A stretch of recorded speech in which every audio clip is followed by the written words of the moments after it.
अस्सलामुअलैकुम वरहमतुल्लाहि वबरकातुहू। कक्षा 6 विषय हिंदी स्वाध्याय पोथी काम। बच्चों, आज हम 8वां पाठ राजा का हिस्सा जो कहानी है इसका हम स्वाध्याय पोथी काम करेंगे। तो चलो पहले देखते हैं पहला प्रश्न। निम्नलिखित प्रत्येक प्रश्न के लिए दिए गए विकल्पों में से सही विकल्प चुनकर उसका क्रम अक्षर प्रश्न के सामने दिए गए बॉक्स में लिखिए। पहला सवाल है, राजा भोज किस पर सवार होकर राज्य का भ्रमण कर रहे थे? ए ऊंट पर, बी बैलगाड़ी पर, सी रथ पर या डी हाथी पर। बच्चों, आपको पता ही होगा, हम ये पाठ समझ चुके हैं। तो किस पर सवार हुए थे राजा भोज? रथ पर। तो क्या आएगा? राजा भोज रथ पर सवार होकर राज्य का भ्रमण कर रहे थे, मतलब सी। तो हमें यहाँ बॉक्स में सी लिखना होगा। दूसरा देखें, खेत किससे जोता जाता है? कुदाली से, हल से, कुल्हाड़ी से के फावड़े से? खेत हल से जोता जाता है। किससे जोता जाता है? हल से, मतलब बी। तो हमें यहाँ लिखना है बी। आगे देखिए, अपने काम के प्रति किसान की कैसी भावना थी? कैसी भावना थी किसान की? ए धून, बी लगन, सी घृणा, ने डी उपेक्षा। कैसी भावना थी? लगन की। अपने काम के प्रति किसान की लगन की भावना थी। आगे देखें, खेत में मोती की फसल देखकर किसान को खाली जगह हुआ। क्या हुआ? आश्चर्य हुआ। क्यों? क्योंकि वहाँ पर मोती उगे थे। तो क्या आएगा जवाब? ए आश्चर्य हुआ। अब हम देखेंगे प्रश्न 2। कोष्टक में से उचित शब्द चुनकर रिक्त स्थानों की पूर्ति कीजिए। आपको यहाँ कोष्टक दिया है, इसमें से आपको शब्द चुनना है और रिक्त स्थानों की पूर्ति करनी है। देखें पहला, एक दिन राजा भोज राज्य का खाली जगह करने के लिए निकले थे। क्या करने के लिए निकले थे? भ्रमण। तो हमें यहाँ लिखना है भ्रमण। मगर इतनी देर मुझे अपना खाली जगह रोकना पड़ेगा। क्या रोकना पड़ेगा? काम रोकना पड़ेगा। तो हमें यहाँ खाली जगह में लिखना है काम।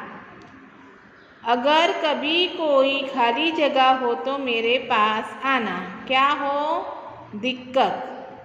बाकी के हिस्से में खाली जगह किस्म के गेहूँ उगे थे। उम्दा। बाकी के हिस्से में उम्दा किस्म के गेहूँ उगे थे। आगे देखें, किसान ने सारे मोती राजा के खाली जगह में रख दिए। किसान ने सारे मोती राजा के चरणों में रख दिए। कहाँ रखे? चरणों में रख दिए। अब हम देखें प्रश्न 3। सही वाक्यांश चुनकर विधानों को पूर्ण कीजिए। जिसमें पहला है, स्त्री को हल में जोतना राजा को कैसा लगा? अत्याचार के समान, रिवाज के विरुद्ध लगा या फिर मनमानी करने जैसा लगा? तो कैसा लगा? स्त्री को हल में जोतना राजा को अत्याचार के समान लगा। इसीलिए हमें यहाँ क्या लिखना है? अत्याचार के समान लगा।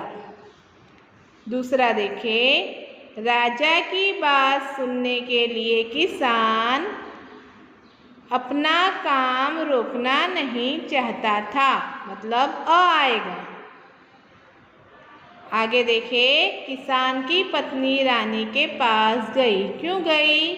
उसे पीने का पानी देना था, उसे रानी से पति की शिकायत करनी थी या फिर उसे रानी से एक बेल लाना था। तो क्या आएगा? उसे रानी से एक बेल लाना था। अब हम देखेंगे प्रश्न 4। निम्नलिखित प्रश्नों के उत्तर एक एक वाक्य में लिखिए। पहला सवाल है, राजा भोज प्रजा की कठिनाइयों का पता कैसे लगाते थे?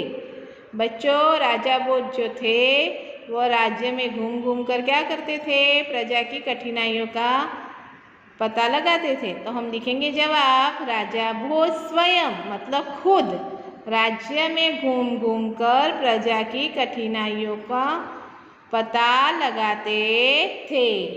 अब दूसरा देखें, किसान ने हल में पत्नी को क्यों जोता था?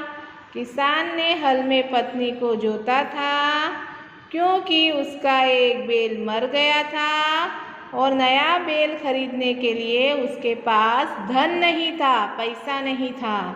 बराबर, इसलिए किसान ने हल में पत्नी को जोता। आगे देखें तीसरा सवाल, किसान राजा का बैल लाने के लिए खुद तैयार क्यों नहीं हुआ?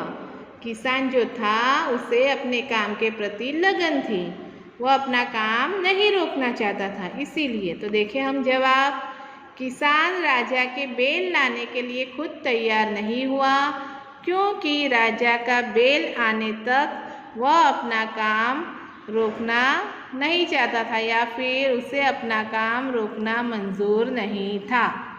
आगे देखें नंबर 4, रानी ने किसान की पत्नी को राजा के 2 बैल क्यों दे दिए? रानी ने किसान की पत्नी को राजा के दोनों बैल दे दिए क्योंकि किसान का बैल जो था वो कमज़ोर था और राजा के बैल के साथ वो नहीं दे सकता था, इसीलिए। आगे का सवाल, राजा भोज किसान से मोती क्यों स्वीकार नहीं कर रहे थे? राजा भोज किसान के मोती का स्वीकार नहीं कर रहे थे क्योंकि उनके अनुसार वे मोती किसान के खेत में उगे थे, इसलिए उसका वही हकदार है। आगे सवाल, किसान खेती के लिए किन किन साधनों का उपयोग करता है? किसान खेती के लिए हल, बैल, ट्रैक्टर, कुदाल, फावड़ा, हंसिया आदि साधनों का उपयोग करता है। फिर से देखें, किसान खेती के लिए हल, बैल, ट्रैक्टर, कुदाल, फावड़ा और हंसिया। आगे का सवाल, किसान खेती करके कौन कौन सी फसलें पैदा करता है? किसान खेती करके रबी और खरीफ की फसलें पैदा करते हैं। रबी की फसल में गेहूँ, जौ, चना, सरसों आदि का उत्पादन होता है और खरीफ की फसल में ज्वार, बाजरा, दालें, चावल, गन्ना आदि की पैदावार होती है। इस तरह किसान खेती करके फसलें पैदा करते हैं। बच्चों, ये स्वाध्याय पोथी काम आपको आपकी स्वाध्याय पोथी में सुंदर अक्षरों में लिखना होगा। Thank you.